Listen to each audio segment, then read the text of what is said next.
and all of you have been very cooperative, and I think you have been widely reporting on the Reserve Bank and its activities over the last 6 years. So a special thank you once again to you all, and thank you to your to the wider audience for having been so patient and watching some of my, I presume you have been watching the press conferences of the Reserve Bank. I don't propose to make a statement or anything, but I thought it appropriate that I recall the day. नया साल तो हर किसी के जीवन में एक खुशी और उम्मीदों के साथ आता है, मगर इस बार आरबीआई के नियम कुछ ग्राहकों को परेशान भी कर सकते हैं। 1 जनवरी 2025 से भारतीय रिजर्व बैंक आरबीआई नए नियम लागू कर रहा है, जिसका असर देश के करोड़ों लोगों के बैंक खातों पर प्रभावित कर सकता है। अगर आप भी अपने बैंक खाते से जुड़ी सुविधाएं खोने से बचना चाहते हैं, तो इन बदलावों को समझना और सही समय पर इनको लागू करना बेहद जरूरी है, वरना नया साल उन लोगों के लिए कई परेशानियां ला सकता है। आरबीआई के नए दिशा निर्देश के तहत 3 प्रकार के बैंक खातों को बंद किया जाएगा। आइए जानते हैं वो 3 खाते क्या होंगे। Dormant account.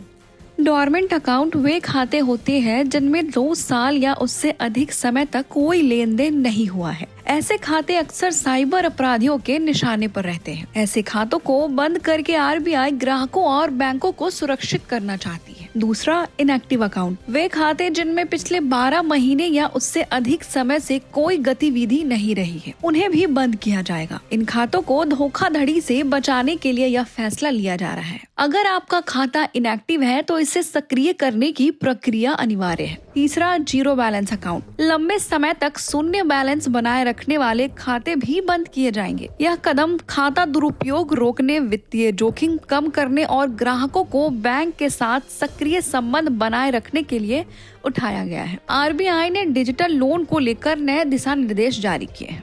अब डिजिटल लोन के सभी लेन देन को ट्रैक किया जाएगा और लोन की पूरी जानकारी ग्राहकों को स्पष्ट रूप से दी जाएगी। इसके तहत बिना ग्राहक की सहमति के कोई लोन नहीं दिया जा सकेगा। आरबीआई ने बैंकों को सख्त निर्देश दिए हैं कि वे ऐसे खातों को बंद करें जो केवाईसी नियमों का पालन नहीं करते हैं या जिनमें संदिग्ध गतिविधियां पाई जाती है। यह कदम मनी लॉन्ड्रिंग और धोखाधड़ी को रोकने के लिए उठाया गया है। अपने खाते को बंद होने से बचाने के लिए कुछ जरूरी बातों का ध्यान रखें। पहला, लेन देन करें। अगर आपका खाता डोरमेंट या इनएक्टिव है तो उसे सक्रिय करने के लिए किसी भी प्रकार की लेन देन करें। न्यूनतम बैलेंस बनाए रखें। जीरो बैलेंस अकाउंट को बंद होने से बचाने के लिए खाता में न्यूनतम बैलेंस बनाए रखें। तीसरा, बैंक से संपर्क करें। अगर आपको अपने खाते की स्थिति के बारे में कोई संदेह हो तो अपने बैंक से संपर्क करें और जरूरी जानकारी प्राप्त करें। चौथा, ऑनलाइन अपडेट करें। कई बैंक खातों को ऑनलाइन सक्रिय किया जा सकता है।